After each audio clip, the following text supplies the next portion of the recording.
when you go onto the plane tracking software, you'll see hundreds and hundreds of flights over the northern hemisphere, and you can track those flights from beginning to end. When you look at any flight in the southern hemisphere, what you'll find is the flight takes off and disappears off the tracking, usually about an hour after takeoff, and then later on will reappear an hour before landing. Now, there's no explanation for it. I mean, the point is that distances are very different, and distances and flight plans are very different on the flat Earth than they are on the ball. And when you look at flights in the southern hemisphere, they make some really crazy, sort of deviations. So, for instance, if we look on here, let's say a flight from Cape Town over here to Australia, say Sydney in Australia, they will take you to Dubai first, somewhere around here. Yes. Just recently, there was a case of a woman who was pregnant on a flight, and she was her waters broke on the flight, and I think it was from the Philippines to Los Angeles. Mm-hmm. And again, if you look on this map, you're from around here somewhere to here. Okay. Now they were flying across, and literally her waters broke, and they had to divert. They had to land. So instead of either going back to the Philippines or going on to Los Angeles, they landed in Alaska. Which again, if you look on the flat map, it's again a straight path.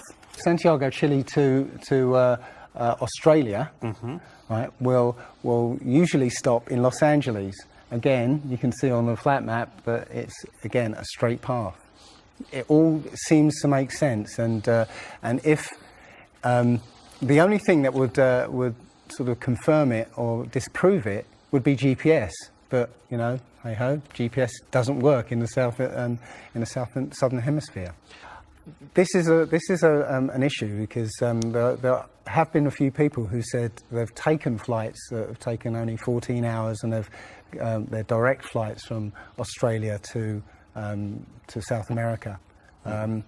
Now, somebody has actually redrawn the flat map to take into account these the distances, and apparently the distances work out. I haven't seen the map myself, but I should be looking further into it.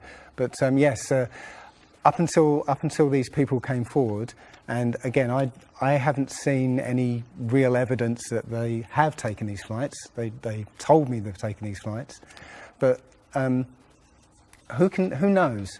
They can actually advertise a flight that's direct. They can price it out of the range of most people to take, and then if anybody does take it, they could cancel it.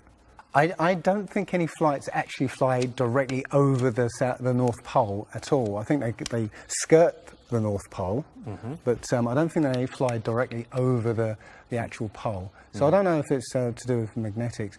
The only thing I do know is that nothing flies over the South Pole, because again, on a flat map, the South Pole, the continent of Antarctica, is the ring around the Earth. So you can't fly over the ring and get anywhere. That's why we're not allowed to go there. I mean, think about it. It's the only treaty that's all these countries have signed and never broken and completely agreed on. It's the only one. And, what treaty is there that everybody's agreed on?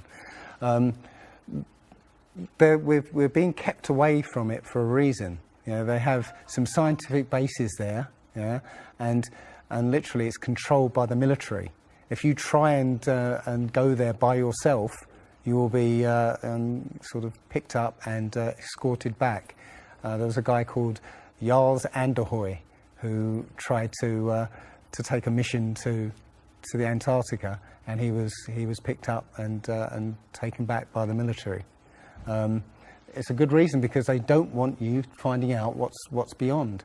Admiral Byrd he actually did four expeditions, and most of them were military expeditions with huge military groups. Thousands of people, planes, boats, the works. And yes, he confirms in an interview that he discovered a continent as big as the continental United States out there, that was with warm water lakes and mountains and everything, that was completely uninhabited. And he described it as the other side of the South Pole to Middle America. So on the globe, that means it would be somewhere in the Indian Ocean. There's a huge continent that nobody knows about. So yeah, there's more going on than meets the eye. The other thing is, after Admiral Byrd came back after his last expedition, Antarctica was sealed off, and both America and the Russians started firing nuclear missiles straight up. Now, in America, that was called Operation Fishbowl, and it came under something called Project Dominic. Well, Fishbowl makes sense, because it seems like Admiral Byrd found the edge of the dome, okay, while he was out there. And as soon as he left there, they started firing missiles straight up, I believe, to try and test how far that dome went. If you look at the footage of these explosions, what you'll see is an explosion. Well, when a bomb goes off in midair, it's a fireball. It expands in all directions and mostly up. Okay.